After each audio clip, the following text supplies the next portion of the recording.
Chapter 8. Dr. Phillips was a man of 60 and a bachelor. He had never made any home ties for himself, and was therefore more interested in Margaret Pullen, whose father had been one of his dearest friends, than he might otherwise have been. He feared that a heavy trial lay before her, and he was unwilling to see it aggravated by any misconduct on the part of her brother-in-law.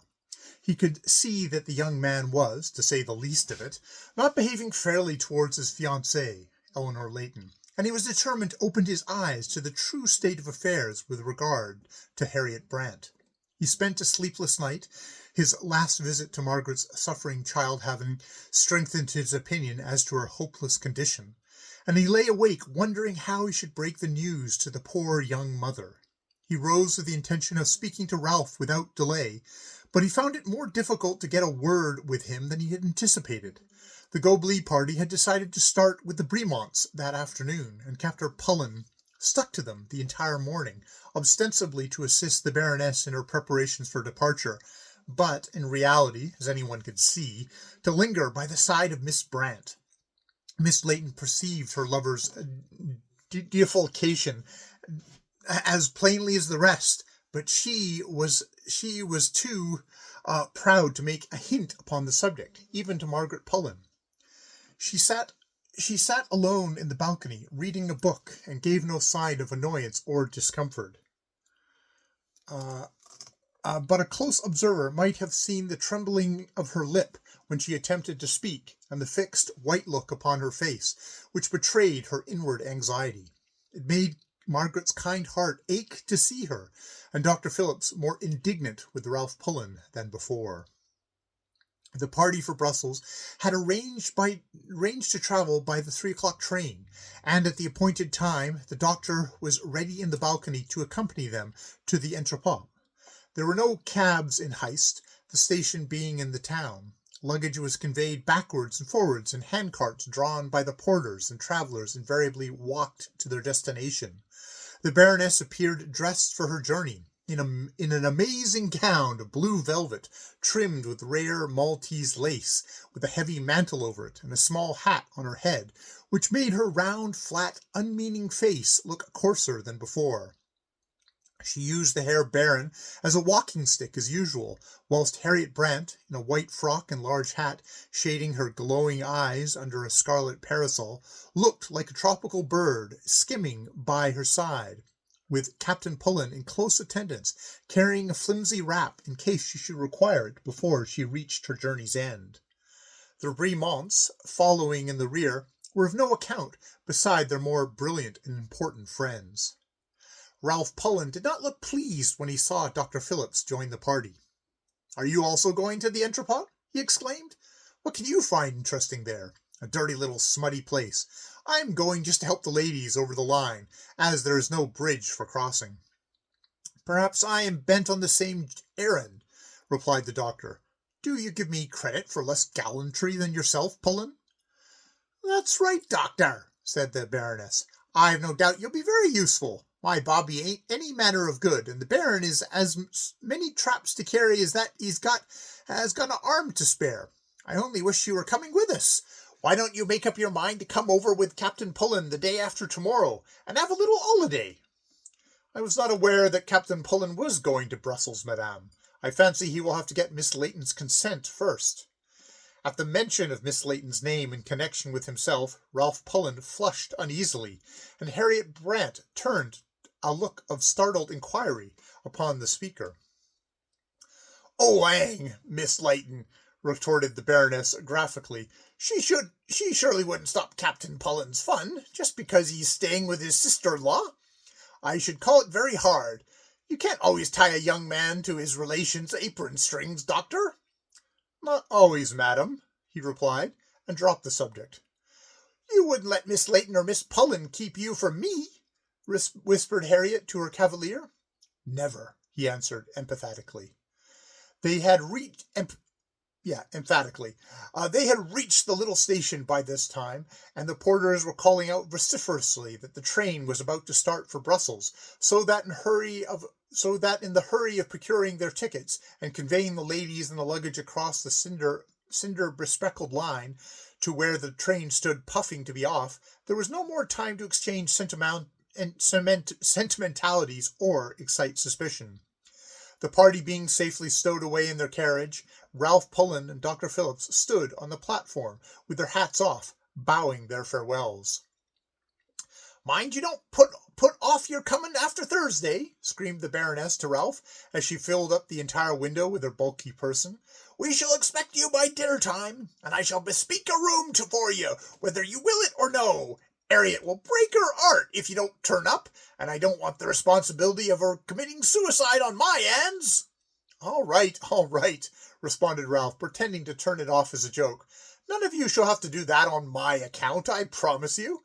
Oh, well, I hope you keep your word, or we shall come back to iced in double-quick time. Goodbye, goodbye," and kissing her fat hand to the two gentlemen, the Baroness was whisked out of Heist. Ralph looked longingly after the departing line of carriages for a minute, and then crossed the line again to the road beyond. Dr. Phillips did not say a word till they were well clear of the station, and then he commenced. "Of course, you're not in earnest about following these people to Brussels?" "Why should I not be? I knew Brussels well as a lad, and I should enjoy renewing my acquaintance with the old town."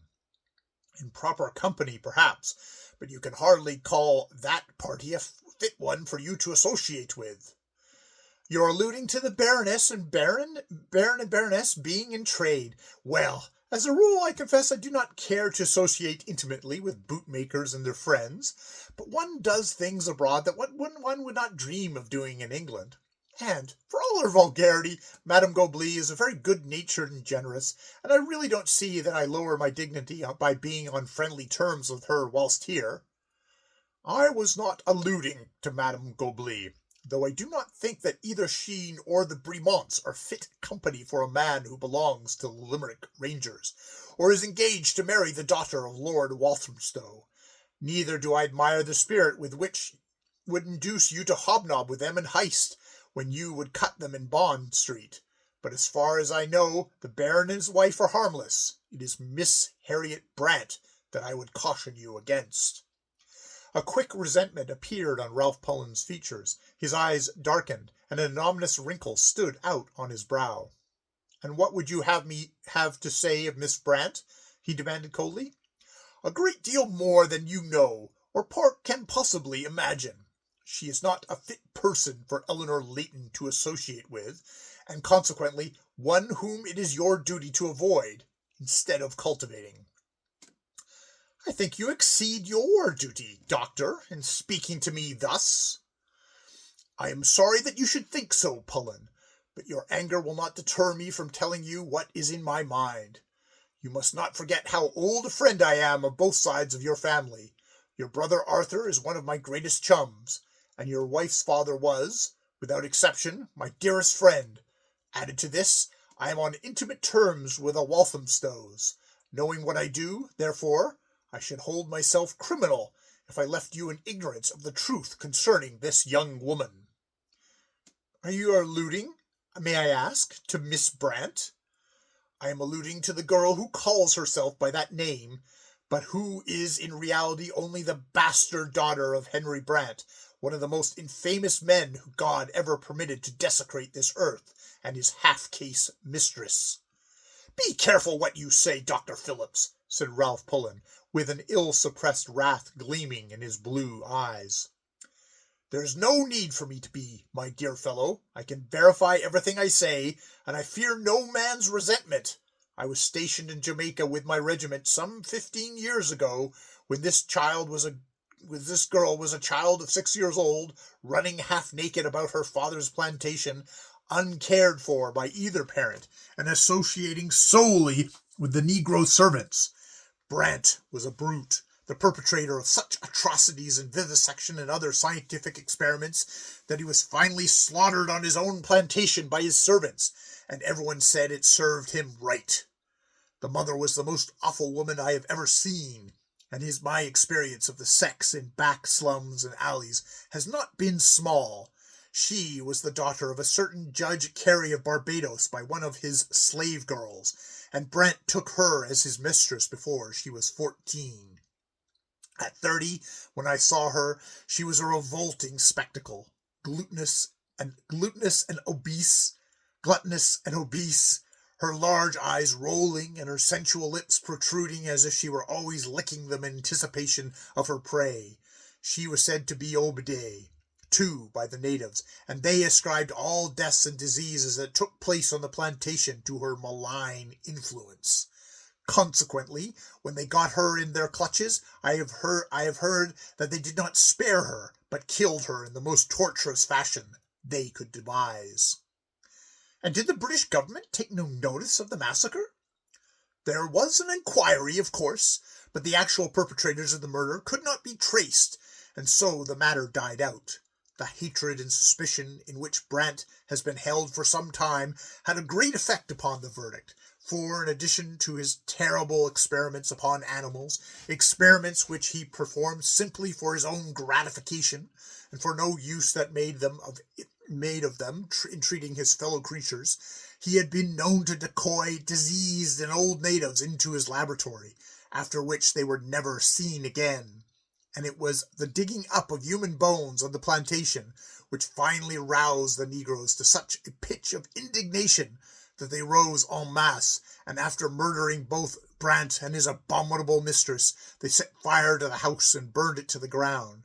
There is no doubt that, if the overseer of the plantation, an African negro named Pete, had not carried off the little girl, she would have shared the fate of her parents, and who can say if it would have not been as well if she had? I really cannot see what right you have to give vent to such a sentiment, exclaimed Captain Pullen. What has this terrible story got to do with Miss Brant? Everything. When the cat is black, the kitten is black too. It is the law of nature.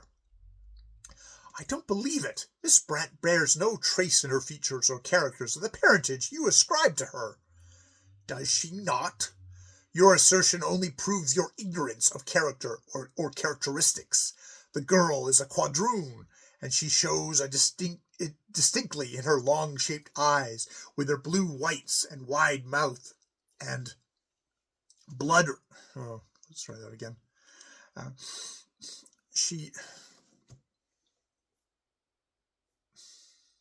Does she not? Your assertion only proves your ignorance of character or characteristics.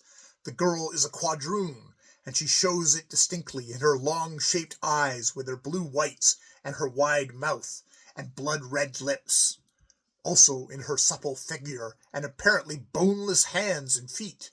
Of her personal carriage, I have naturally had no opportunity of judging, but I can tell you by the way she eats her food, and the way in which she uses her eyes, that she has inherited her half-caste mother's greedy and sensual disposition. And in 10 years' time, she will, in all probability, have no figure at all. She will run to fat. I could tell that also at a glance. And have you any more compliments to pay the young lady? Inquired Captain Pullen sarcastically. I have this still to say, Pullen, that she is a woman whom you must never introduce to your wife, and that it is your bounden duty to separate her as soon as possible from your fiancée and your sister-in-law. And what if I refuse to interfere in a matter which, as far as I can see, concerns no one but Miss Brant herself? In that case, I regret to say that I feel it my duty to inform your brother, Colonel Pullen, and your future father-in-law, Lord Worthingstow, of what I have told you. Come, my dear boy, be reasonable. This girl has attracted you, I suppose. We are all subject to a woman's influence at times, but you must not let it go further. You must break it off, and this is an excellent opportunity to do so. Your sister's infant is, I fear, seriously ill. Take your party on to Ostend, and send the Baroness a polite note to say that you are prevented from going to Brussels, and all will be right. You will take my advice, will you not? No, I'll be hanged if I will, exclaimed the young man. I'm not a boy to be ordered here or there, as if I were not fit to take care of myself. I have pledged my word to go to Brussels, and to Brussels I shall go. If Miss Layton doesn't like it, She must do other things. She does not show me such superfluity of affection as to prevent the necessity of my seeking for sympathy and friendship elsewhere. I am sorry to hear you speak like that, Pullen. It does not augur well for the happiness of your married life. I have thought more than once lately that I shall not be married at all. That is, to Miss Layton. No, don't say that. It is only a passing infidelity engendered by the attraction to this other girl. Consider what your brother would say, and what Lord Wishington should think, if you committed the great mistake at this late hour of breaking off your engagement. I cannot see why my brother's opinion, or Lord Walthamstow's thoughts, should interfere with the happiness of my whole life, rejoined Ralph sullenly. However, let that pass. The question on the tapis is my acquaintance with Miss Brant, which you consider should be put a stop to. For what reason? If what you bring against her is true, it appears to me that she has all the more need of protection and loyalty of her friends. It would be cowardly to desert a girl just because her father and mother happen to be brutes. It is not her fault. I quite allow that. Neither is it the fault of a madman that his progenitors had lunacy in their blood, nor of a consumptive that his were strummers. All the same, the facts affect their lives and the lives of those with whom they come in contact. It is the curse of heredity.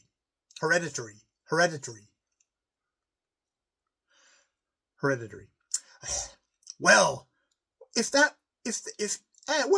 and if so, how can it concern anyone but the poor child herself? Oh, yes, it can and it will.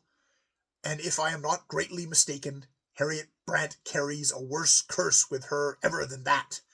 She possesses the fatal attributes of the vampire that affected her mother's birth, that endued her with the thirst for blood, which characterized her life.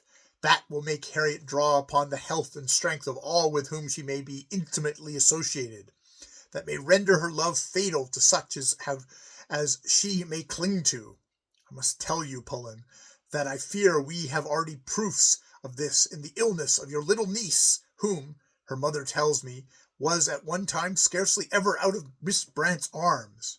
I have no other means of accounting for her sudden failure of strength and vitality. You need not stare at me as if you thought I do not know what I am talking about. There are many cases like it in the world, cases of persons who actually feed upon the lives of others, as the deadly upas tree sucks the life of its victim by lulling him into a sleep from which he will never awaken. Phillips, you must be mad. Do you know that you are accusing Miss Brant of murder, of killing the child to whom she never showed anything but the greatest kindness? Why, I have known her carry little Ethel about the sands for a whole afternoon. All the worse for poor little Ethel. I do not say that she does harm intentionally or even consciously, but that the deadly attributes of her bloodthirsty parents have descended on her in this respect. I have not a shadow of doubt. If you watch that young woman's career through life, you will see that those she apparently cares for most and clings to most will soonest fade out of existence, while she continues to live all the stronger than her victims die. Rubbish! I don't believe it, replied Ralph sturdily. You medical men generally have some crotch in your brains, but this is the most wonderful bee that ever buzzed in a bonnet, and all I can say is that I should be quite willing to try the experiment. You have tried it, Pullen, in a mild form, and it has had effect on you. You are not the same fellow who came over to Heist, though by all rules you should be looking better and stronger for the change. And Margaret has already complained to me of the strange effect this girl has had upon her. But you must not breathe a suspicion to her concerning the child's illness, or I very believe she would murder Miss Brant. Putting all this nonsense aside, said Ralph, do you consider Margaret's baby to be seriously ill? Very seriously. My medicines had not the slightest effect upon her condition, which is inexplicable. Her little life is being slowly sapped. She may cease to breathe at any moment, but I have not yet had the courage to tell your sister the truth. How disappointed poor Arthur will be. Yes, but his grief will be nothing to the mother's. She is quite devoted to her child." By mutual consent, they had dropped the subject of Harriet Brant, and now spoke only of family affairs. Ralph was a kind-hearted fellow under all his conceit, and felt very grave at the prospects held out in regard to his baby niece.